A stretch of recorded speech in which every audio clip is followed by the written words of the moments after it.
नमस्कार दोस्तों, स्वागत है आपका अपने YouTube channel target with MS में। आज हम बात करेंगे रिट लेवल फर्स्ट के जो डॉक्यूमेंट वेरिफिकेशन का काम चल रहा है उससे संबंधित जितने भी सवाल हैं उनका जवाब देने की कोशिश करूंगा। और ये सवालों के जवाब मैं नहीं दे रहा हूँ, ये सवालों के जवाब बीकानेर निदेशालय के द्वारा न्यू पोस्टिंग पोर्टल पर उपलब्ध कराए गए हैं। तो शुरू करते हैं। पहला सवाल कौन सा है? तो पहला सवाल है कि दस्तावेज सत्यापन के लिए मुझे ऑनलाइन पंजीकरण करना होगा क्या? बिल्कुल, आपको ये पता है, आपने लगभग ने ऑनलाइन पंजीकरण कर दिया होगा। सामान्य सवाल है। पंजीकरण के लिए कहाँ लिंक होगा और आवेदन कहाँ करना है? तो ये न्यू पोस्टिंग पोर्टल है या न्यू जो पोस्टिंग पोर्टल साला दर्पण पर है उस पर आपको पंजीकरण करना है। पंजीकरण के साथ कौन कौन से दस्तावेज अपलोड करने हैं? तो इस पर दस्तावेज अपलोड करते समय जो स्टार मार्क है, जिस पर स्टार बना हुआ है, वो डॉक्यूमेंट अवश्य रूप से आपको अनिवार्य रूप से अपलोड करने हैं। बाकी संबंधित दस्तावेज है वो अन्य संबंधित दस्तावेज है वो आप अपलोड कर भी सकते हैं और नहीं भी कर सकते हैं। ये मैंने आपको पहले भी बता दिया था। इसके बाद एक से अधिक पदों हेतु तो आवेदन किया जाने की स्थिति में क्या प्रत्येक पद के लिए अलग से पंजीकरण एवं दस्तावेज अपलोड करने हैं? बिल्कुल, अगर आप अलग अलग पद के लिए आवेदन कर रहे हैं तो आपके लिए अलग अलग दस्तावेज, लेकिन आपके लेवल 1 में एक ही पद के लिए आवेदन होता है तो आपको इसको देखने की ज़रूरत नहीं है। अगला प्रश्न है, दस्तावेज सत्यापन के लिए मुझे उपस्थित होना है या मुझे इसकी जानकारी किस प्रकार मिलेगी? ये आपके लिए इंपॉर्टेंट प्रश्न है कि दस्तावेज सत्यापन जिला शिक्षा अधिकारी के लिए प्राथमिक शिक्षा कार्यालय द्वारा किया जाएगा। मतलब जो जिला शिक्षा अधिकारी की जो परिषद होती है जो आपके डिस्ट्रिक्ट लेवल पर होती है उसमें आपको दस्तावेज सत्यापन का कार्य किया जाएगा। जिले की सूचना अभ्यर्थियों के मोबाइल नंबर व SMS व ईमेल पर पते पर भिजवाई जाएगी। आपके मोबाइल नंबर पर SMS के माध्यम से, और एक बार मैंने अभी टेलीग्राम चैनल है अपना टारगेट विद एमएस, उस पर भी मैंने डाली थी। एक विद्यार्थी का मैसेज डाला था मैंने, उसके जिस प्रकार से मैसेज आया उस प्रकार से आपके भी मैसेज आएगा। तो आप तो थोड़ा मोबाइल को ध्यान में रखें, कब आपका डेट आ जाए, डेट निकल नहीं जाए, इस वजह से ध्यान रखें आप। तो आपके मोबाइल पर और ईमेल पर दोनों पर SMS आएगा। दस्तावेज सत्यापन की दिनांक एवं स्थल की जानकारी संबंधित जिले के जिला शिक्षा अधिकारी मुख्यालय प्राथमिक शिक्षा द्वारा दी जाएगी। मतलब आपका जो पोर्टल बना हुआ है, अब जो जानकारी लेनी है वो जिला शिक्षा अधिकारी ही देगा। आपको जो स्लॉट आवंटित होता है उस स्लॉट के दिन आपको फिजिकल रूप से उपस्थित होकर दस्तावेज सत्यापन का कार्य करवाना है। दस्तावेज सत्यापन के लिए स्वयं उपस्थित होना है या प्रतिनिधि को भिजवाया जा सकता है। जिस प्रकार आप रिट के सर्टिफिकेट लाने प्रतिनिधि के द्वारा भिजवाए गए थे, क्या दस्तावेज सत्यापन के लिए भी भिजवाया जा सकता है? तो अभ्यर्थी को स्वयं ही उपस्थित होना है, दूसरे को आप नहीं भिजवा सकते। लेकिन नेक्स्ट प्रश्न में आपको अगर कोई ऐसी कंडीशन आ जाए, कोई ऐसा अपरिहार्य कारण आ जाए जिसको त्यागा नहीं जा सके, ऐसा कारण आ जाए तो आप किसी संबंधी भाई बहन माता पिता को भिजवा सकते हैं। देखो, बीमारी आ जाए या अपरिहार्य कारण आ जाए तो जब अभ्यर्थी फिजिकल रूप से उपस्थित नहीं हो सकता, किसी प्रकार से संभव नहीं है, तब दस्तावेज सत्यापन किस प्रकार संभव होगा? तो अभ्यर्थी के उपस्थित नहीं हो पाने के आधार पर ठोस प्रमाण एवं अभ्यर्थी द्वारा अधिकृत किए जाने अभ्यर्थी के माता पिता सगे भाई बहन पति पत्नी द्वारा दस्तावेज सत्यापन हेतु भेजा जा सकता है। इस हेतु अधिकृत प्रतिनिधि के हस्ताक्षर अभ्यर्थी द्वारा प्रमाणित। मतलब अगर इस प्रकार की कोई आपकी कंडीशन बन रही है और आप अन्य को भेजना चाहते हैं तो आप अपने सभी साइन और सब प्रमाणित हर फोटोकॉपी अटेस्टेड करके ही भिजवाएं। यदि अभ्यर्थी दस्तावेज सत्यापन हेतु उपस्थित नहीं हो तो उनके नाम पर अंतिम चयन हेतु विचार किया जाएगा। बिल्कुल, इस पर विचार नहीं किया जाएगा।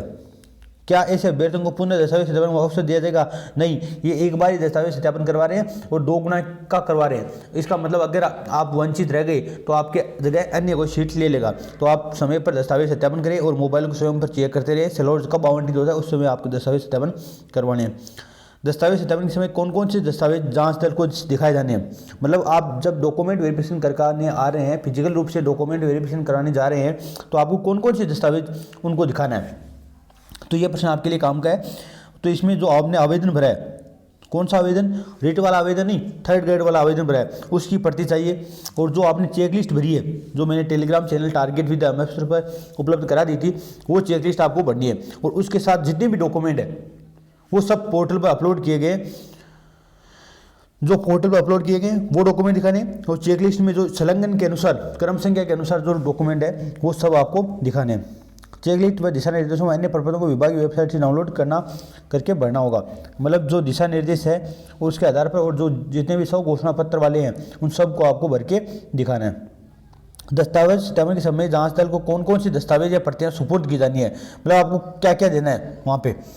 तो आवेदन पत्र की प्रति देनी है, भरी हुई चेकलिस्ट देनी है और समस्त घोषणाएं की मूल प्रति देनी है तथा अन्य उक्त सभी दस्तावेजों को सब हस्ताक्षरित प्रतियां जिन्हें पोर्टल पर अपलोड किया गया है। मतलब जो जो डॉक्यूमेंट आपने पोर्टल पर अपलोड किए हैं, और मैं उम्मीद करता हूँ आपने अपलोड कर दिए होंगे, वो डॉक्यूमेंट की तो देनी है आपको फोटोकॉपी और जिस पे आपके साइन होने चाहिए। इसके अलावा आवेदन की प्रति आपको ओरिजिनल देनी है, भरी हुई चेकलिस्ट देनी है और समस्त सब घोषणा की जो मूल प्रति है वो आपको देनी है। यदि आवेदन एक से अधिक पदों के लिए किया गया है तो दस्तावेज की प्रतियों का एक सेट ही दिया जाना है या अलग अलग। तो अगर आप अलग अलग आवेदन कर रहे हैं अलग अलग पदों के लिए, ये आपके लिए नहीं है, ये जब बीएड वालों के लेवल 2 वालों के लिए था ही, अब नहीं है, वो लेवल 2 रद्द कर दी गई है, लेकिन ये उनके लिए थी कि अगर मान लो आपके अलग अलग पदों के लिए आवेदन किया है तो आपको अलग अलग सेट उपलब्ध कराना है। इसके बाद है दस्तावेज सत्यापन। तो उपस्थित होने के लिए आने जाने का किराया भत्ता मिलेगा? बिल्कुल नहीं मिलेगा। एग्जाम देने का किराया भत्ता सरकार ने फ्री की थी बसें, लेकिन यहाँ नहीं करेंगे। चेकलिस्ट में शामिल सभी डॉक्यूमेंट की कितनी प्रति ले जाना है? तो आपको एक तो ओरिजिनल कॉपी लेनी है और एक फोटोकॉपी लेनी है। मतलब एक सेट आपको फोटोकॉपी का होना चाहिए, एक सेट मूल प्रति मिलान हेतु मूल प्रति का तो आपको मिलान करके वापस दे देंगे और 100 प्रमाणित छाया प्रतियों का एक सेट अपेक्षित है। मतलब आपको एक सेट चाहिए, लेकिन आप एक एक्स्ट्रा फोटोकॉपी भी ले जा सकते हैं। चेकलिस्ट में अभ्यर्थी के लिए दिए गए कॉलम संलग्न संख्या में क्या बना है? ये विद्यार्थियों का काफी का सवाल था कि इसमें संलग्न संख्या में क्या बना है। तो दिशा निर्देश दिनांक 3/3/2022 की बिंदु संख्या जो 8 है उसके अनुसार आपको ये डायरेक्शन फॉर कंटेस्ट में उपलब्ध है, उस पर आपको बढ़ने हैं। निर्देशालय द्वारा जारी चेकलिस्ट में दिए गए सब घोषणा पत्र को साधारण पेपर दिया जाना है या स्टाम्प पेपर पर?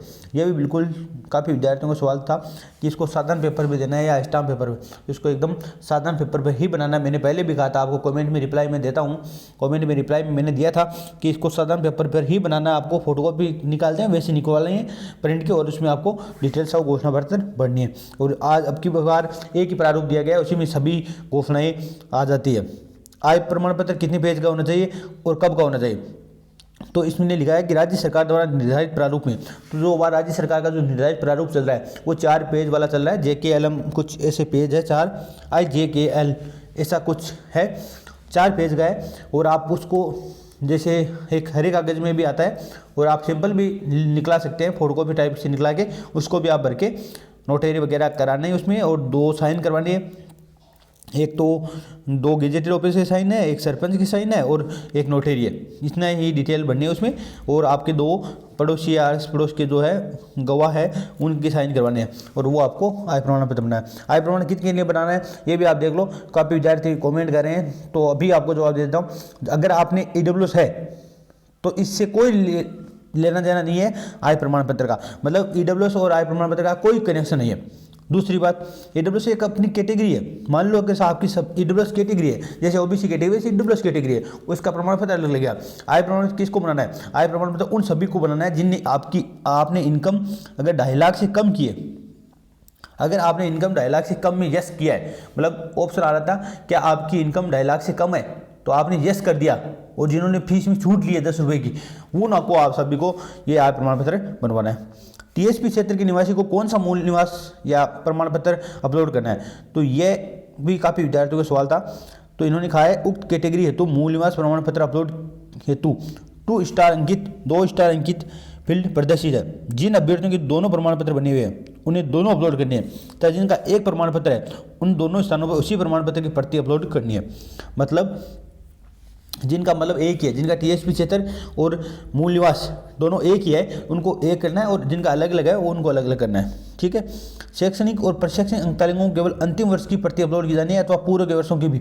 तो देखो, पहले तो इन्होंने कहा था कि लगभग और एग्जाम्स में जैसा होता है वैसा एक ही अंतिम वर्ष की ही, फाइनल ईयर की ही अपलोड करनी होती है, लेकिन इन्होंने कहा है कि अब संबंधित योग्यता के सभी वर्षों की अंकतालिकाएं वो एक साथ स्कैन करके PDF के रूप में एक डॉक्यूमेंट के रूप में अपलोड की जा सकती है। इसका मतलब क्या है, दोनों मान लो फर्स्ट ईयर और सेकेंड ईयर के दोनों के हैं, तो उनको दोनों को स्कैन करके आप एक साथ PDF में, एक PDF में अपलोड कर दो।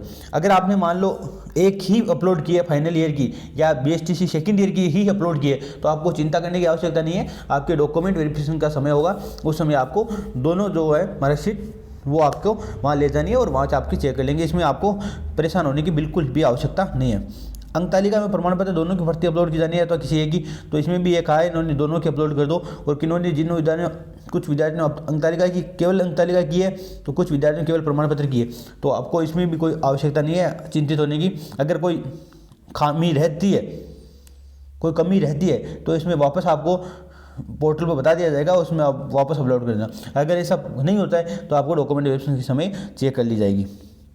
सब घोषणा पत्र प्रारूप को एक ही पृष्ठ पर प्रस्तुत किए जाने संबंधी निर्देश की स्थिति में चेकलिस्ट में संबंधित दस्तावेज की संलग्न संख्या में क्या अंकित करें। मतलब इसका मतलब क्या है, इन्होंने कहा है कि जो सब घोषणा है वो आपके दहेज संबंधी सब घोषणा है, या आपके धूम्रपान संबंधी है, या और भी जो जितनी भी सब घोषणा है उनको आपको एक ही पेज में बनाना है। अब आप चेकलिस्ट में संलग्न संख्या अंकित करें तो उनके साथ जितने भी चेकलिस्ट है उनमें संबंधित जितनी भी घोषणाएं हैं उनके सामने जो संलग्न संख्या है उसमें जितने नंबर पर वो लगाया गया है उसी की संलग्न संख्या अंकित करें, और इसको आपको लास्ट में लगाना है। आवेदन में दिए गए अभ्यर्थी के मोबाइल नंबर ईमेल पते में प्रयोग अपेक्षित होने पर क्या किया जाना चाहिए। यह प्रश्न भी काफ़ी विद्यार्थियों का था। तो कुछ विद्यार्थी बोल रहे सर मेरा मोबाइल नंबर मैंने गलत भर दिया या ईमेल आईडी गलत है, तो आपको अभी तो ईमेल आईडी पर मिल जाएगा या आप लॉगिन करते रहिए, उस पर आप चेक कर सकते हैं। और मैंने पहले भी बताया था आप बीकानेर निर्देशालय में संपर्क कर सकते हैं, और आप यह स्वयं प्रमाणित रूप से स्वयं को पहचान को प्रमाणित करते हुए प्रार्थना पत्र प्रस्तुत करते हुए किए जाने पर कार्रवाई अपेक्षित है। मतलब आप बीकानेर निदेशालय में फिजिकल रूप से उपस्थित होकर ये मोबाइल नंबर चेंज करा सकते हैं, और नहीं तो आप पोर्टल पर आपको जानकारी दे दी जाएगी। ये टेंशन लेने की आवश्यकता नहीं है कि आपको केवल SMS के माध्यम से ही प्राप्त होगी जानकारी। DL द्वितीय वर्ष की पूरक की अंक तालिका अपलोड की जानी है या DL प्रमाण पत्र, तो ये इसमें भी इन्होंने कहा है कि दोनों को आप अपलोड कर दो। 200 KB है, अभी पहले 200 KB थी, अब 300 KB कर दी गई है। मेरे द्वारा निवास स्थान का जिला नहीं भरा गया, अन्य जिला भरा गया है, अब मुझे दस्तावेज सत्यापन हेतु कहाँ उपस्थित रहना। तो जो आपकी कट ऑफ आई थी उसमें जो आगे जिला दिया हुआ था उस जिले में ही आपको दस्तावेज सत्यापन करवाना है। आज के लिए इतना ही, धन्यवाद। जय हिंद, जय भारत।